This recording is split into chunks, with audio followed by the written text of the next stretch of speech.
Hey guys, and welcome back to another video.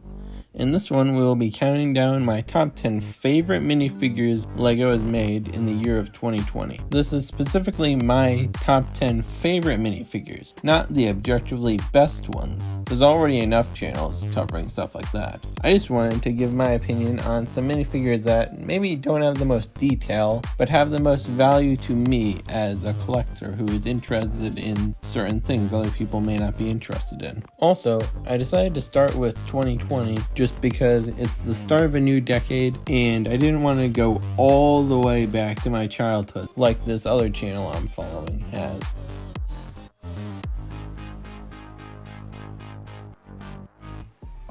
I did still want to throw in a few honorable mentions for my favorite minifigures from 2016 to 2019. So, without further ado, let's count down my top 10 favorite minifigures of 2020. So starting off the honorable mentions here, we have Killer Croc from the Lego Batman movie in 2017. This is my favorite big fig ever because Killer Croc is my favorite Batman villain ever, but also this is the big fig with the most articulation ever. So not only can you move the arms like any normal big fig, but you can also move the fingers, which are using the Rancor hands from the Rancor from 2013. But you can also move the head up, which is reminiscent of the original crocodile mold LEGO was using for the longest time until they updated it. It also comes with a fully detailed tail back here and fully printed legs. And you can also move the head up and down. So, one of my favorite things you can do, since it does use the Rancor hands, which can hold a figure, you can make fun scenes like this.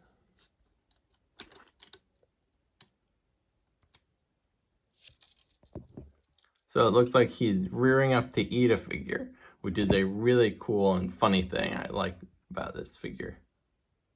Next up here, we have the Laser Mech from the Collectible Minifigure Series 15 in 2016. It comes with these amazing printed wings that originated in Galaxy Squad in 2013, but this time they're actually printed, unlike the two other instances we saw of them, which were just solid plain orange and plain green. Then we have Scuba Iron Man from 2016 from the Iron Skull Sub-Attack set. This is my favorite Iron Man because it's the only one we've gotten in green, and green's my favorite color. I love the copper detail on this figure as well. It's really cool. And you can also lift up the visor here to see Tony Stark's face underneath. And this is what it looks like with all the armor removed.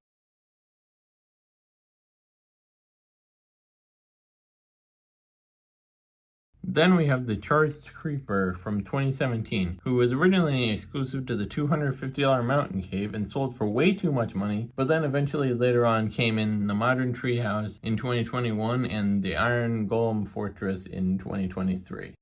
The Elf Maiden from Series 17 of the Collectible Minifigures. Love all the metallic printing on this one, and the dual molded printed arms. No alternate face though. The Rocket Boy, also from Collectible Minifigures Series 17 in 2017.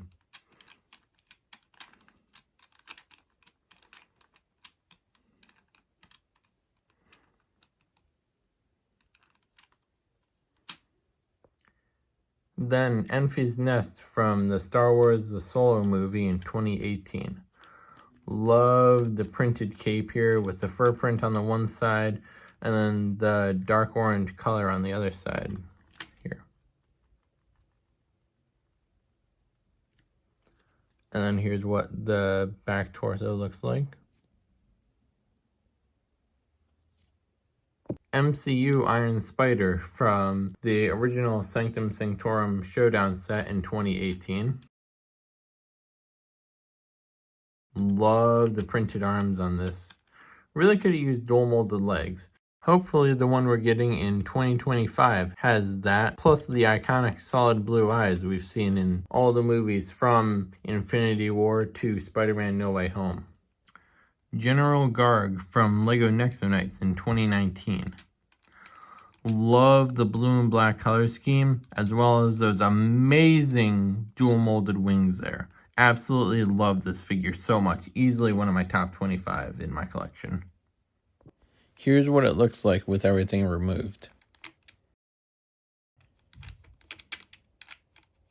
Spider-Man 2099 from 2019, who is now like super popular and super expensive on the aftermarket because of the success of Across the Spider-Verse. Absolutely love the comic book Ben-Day dots they put on the design of this figure. Really makes it look like it's from a comic book from the 90s.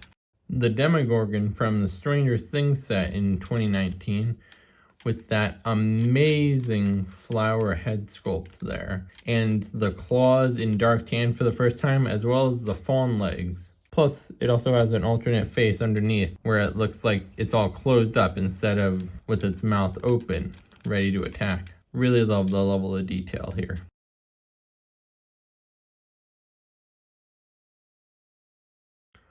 Rex Danger Vest in a spacesuit from the Lego Movie 2. I really love the arm printing and dual molded legs this character got. Plus, it even has printing on the top of the helmet here. And then here's how it looks with everything removed.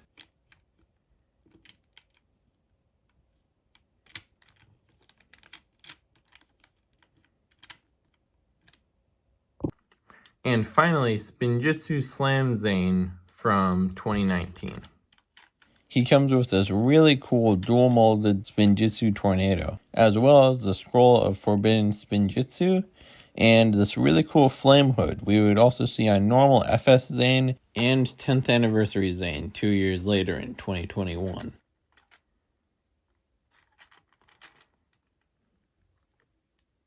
Then, under the hood here, he has these really cool powered-up energy eyes, and then on the opposite side, our only smiling Zane face until Dragons Rising Season 1 in 2023.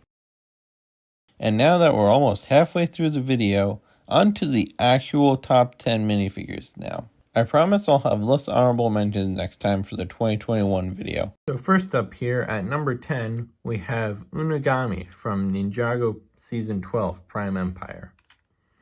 I love all the detail on this figure, especially seeing that it has printing on the back of the skirt piece, which we've only seen a handful of other times since. You also have a triangular style of beard, which is very different than the one we've seen in Sensei Wu's in previous seasons. And then here's what it looks like with everything removed. You also have an angry red face on the opposite side, which I've seen some people use for a custom Darth Maul minifigure. At number 9, we have Anya Corazon from the Marvel's Spider-Man TV show. This is specifically her suit from Season 3, since that was airing in 2020. This, while it may not be the most detailed minifigure of all time, I love the Marvel Spider-Man show quite a bit, and I absolutely loved that show growing up. So just the fact that we got a different Spider-Person from that show, other than just getting Miles or Spider-Gwen again, was really nice. Plus, the torso I've seen a lot of people use for Spider-Man anti-Venom suit customs over the years. At number 8, we have an entry from the LEGO Star Wars theme. This is just simply known as the Mandalorian Tribe Warrior and came in a $20 battle pack, along with 3 other Mandalorians of different colors. Now, I have modified my figure a little bit by removing the cape, giving her the legs from Cara Dune, as well as giving her an actual face underneath from Bo-Katan instead of just a plain black head. But I really like how this turned out, and I'm just a fan of the green color scheme. As I've stated before, green is my favorite color, so the fact that we got a Mandalorian in that color was just really cool to me, and it's something I wanted to add to my collection, even if I didn't buy the whole battle pack. At number 7, we have an entry from the LEGO Hidden Side theme. We have TV from the Phantom Fire Truck 3000 set. This character is actually a reference to the original TV minifigure we got as part of Alpha Team in 2001. So it's literally just a brick with the control stick antenna on top of normal minifigure legs. We'd also later see the same exact design be used in Ninjago twice for a Woobot and a Pixelbot, as you can see here. At number 6, we have another entry from the Lego Ninjago theme. We have Princess Vanya from Ninjago Season 13, Master of the Mountain. Again, this minifigure just has absolutely amazing metallic blue printing on the torso and legs. And then also it uses a gold rubber hairpiece, which is just really cool. And then here's the back torso print here. I just love how detailed this minifigure is. For number 5, we actually have an entry from the Lego City theme. This is the Deep Sea Explorer Scuba Diver from the Deep Sea Explorers line. I absolutely love the dual molded frog helmet these come with, and it really adds to the nice detail of the figure. We actually got the same figure 6 times, but with different face prints underneath. I just bought the one that uses the head this YouTuber I like watching, Jangbricks, uses for his sick fig. But realistically, you could just use any yellow head you have in your collection.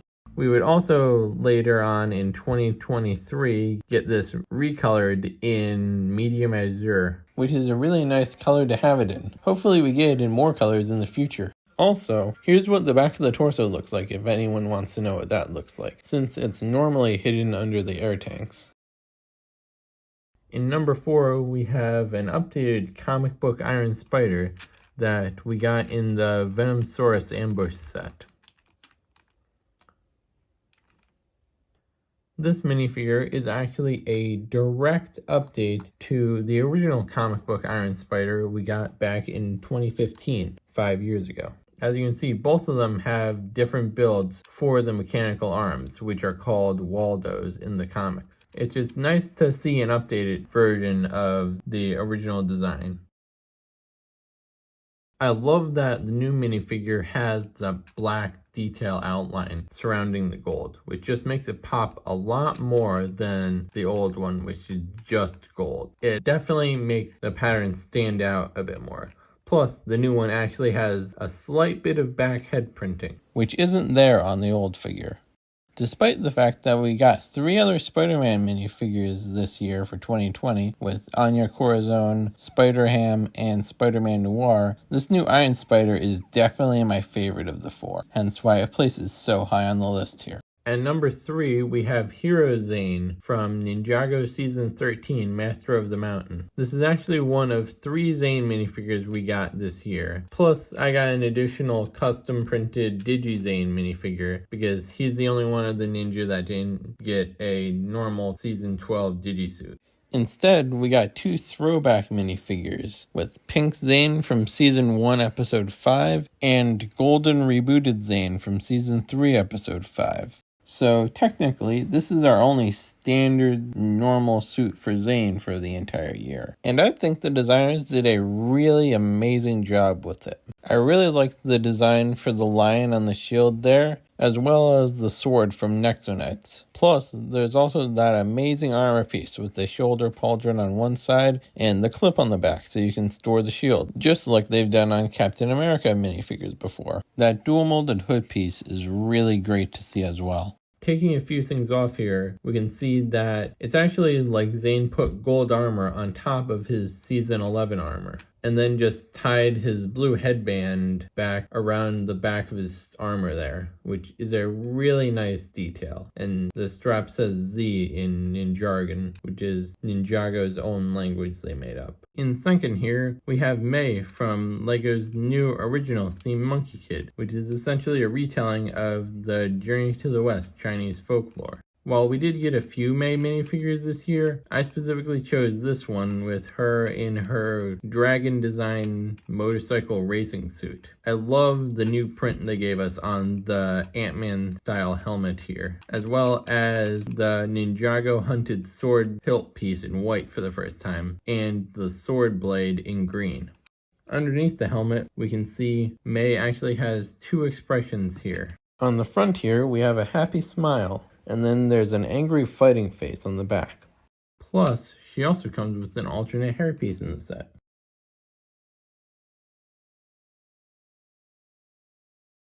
Absolutely love the white and transparent green color scheme of this minifigure. Love it, and it's one of my favorite minifigures of the year.